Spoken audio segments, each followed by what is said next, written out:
The Indian Army is the only army in the world that fights terrorism using exactly the same weapons that the terrorists use. The terrorists will use an AK-47, the Indian Army uses an AK-47. The terrorists may use an RPG, the Indian Army uses a rocket launcher, and so on and so forth.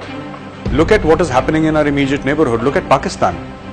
After the very unfortunate attacks on APS Peshawar, in which more than 120 or 130 school children were killed, within 24 hours, Pakistan launched airstrikes using F-16 fighter aircraft on its own population.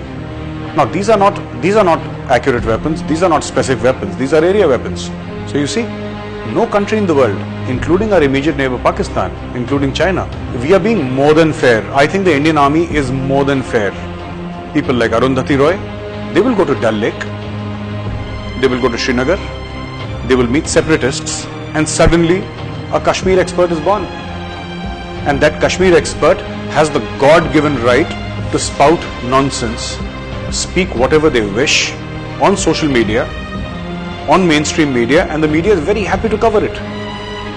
I think the media should check the antecedents of the people who make such comments.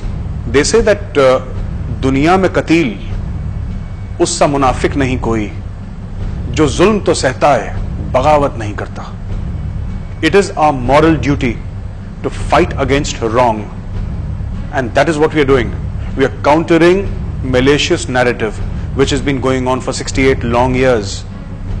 It's very easy, you know, for some unknown nobody to come out of nowhere, cast aspersions on the fair name of the Indian Army, literally abuse the Chief of the Army Staff, calling him General Dyer, and suddenly what do you have?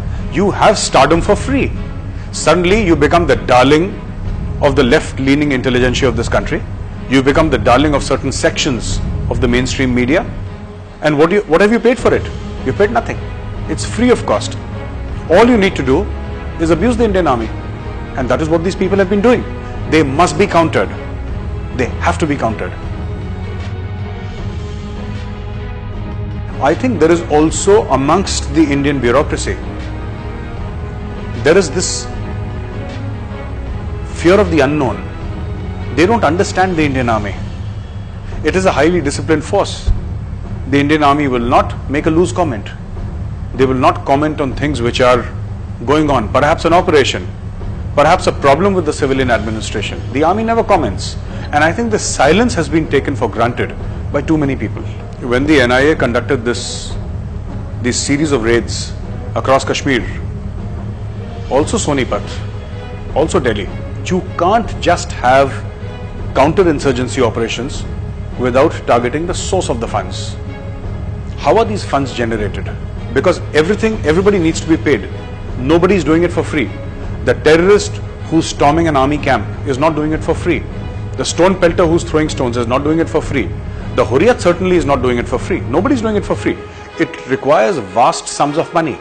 The NIA raids have proved that people from all religions are involved. People will do anything for money.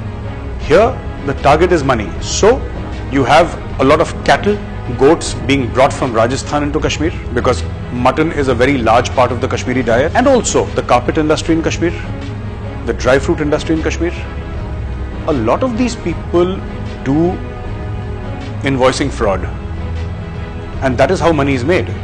So typically, for something that costs 50 lakh rupees, they will pay 2 crore rupees and then get back that 1.5 crore rupees, or maybe 1.25 crore rupees after giving that man his cut and after making sure that he's comfortable.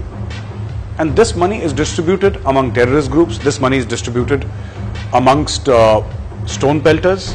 And this is how it keeps on going, which is why it is very important. I think it's a very positive step that the government has taken, in which, they have said that parallel to fighting terrorism, it is also important to fight and choke terror funding. This is the first step to choke terror funding. Half of the time Kashmir is under band, under lockdown. Half of the time they are stone pelting. फिर भी कोई malnutrition का case नहीं है, फिर भी कोई farmer suicide नहीं है, सबके गाल ऐसे लाल लाल गुलाबी हो रखे हैं वहां पे. I want to understand, where is this money coming from? When I made this comment about the Gulabi girl, I got a lot of flack from Kashmir, A lot of people send messages on Facebook and on Twitter saying that you're jealous because Kashmiris are so fair and good looking. I said, you're fair and good looking, God bless you. But that is not the point. You know, in that entire debate, you've got just one piece, one small piece, a small part of a sentence, and you're playing it up. You know, the main thing is, where is the money coming from? How do you survive in Maharashtra, in Telangana, in Andhra Pradesh, which are, by the way, well-to-do states? There are farmer suicides when there is failure of monsoon, when farmers cannot pay back the loans that they take from local loan sharks. Have you heard of such a case in Kashmir? No. Where is this money coming from? That is what I want to ask the separatists. This is my question. The point is not whether you're fair and beautiful. If you're fair and beautiful, God bless you, good for you. लेकिन ये हराम का पैसा कहाँ से आ रहा है? इसका जवाब किसी ने नहीं दिया। और यही हमें सवाल का जवाब ढूंढना है, और NIA जो है वो भी यही सवाल का जवाब ढूंढने गई थी श्रीनगर, दिल्ली, सोनीपत। ये हराम का पैसा आ कहां से रहा है? कौन दे रहा है पैसा? Who's keeping this entire so-called आजादी comedy afloat? Who's funding it? मैं कश्मीर के उस हर संगबाज से मुखातिब हूं जो पैसा लेके पत्थर फेंकता है। ये जो आपको पैसे मिलते हैं, आपको मालूम हो कि हराम की कमाई है। और हराम की कमाई क्यों है? अगर आप अपनी हरकत से किसी को चोट पहुंचाते हैं और उसके लिए आपको पैसे मिलते हैं, यह कमाई हराम की है। यह आपको पता होना चाहिए, और आपको यह भी पता होना चाहिए कि आपका दीन इसकी बिल्कुल भी इजाजत नहीं देता। Many people have commented that the Indian Army is getting increasingly more aggressive in Kashmir. But that is the nature of armies everywhere.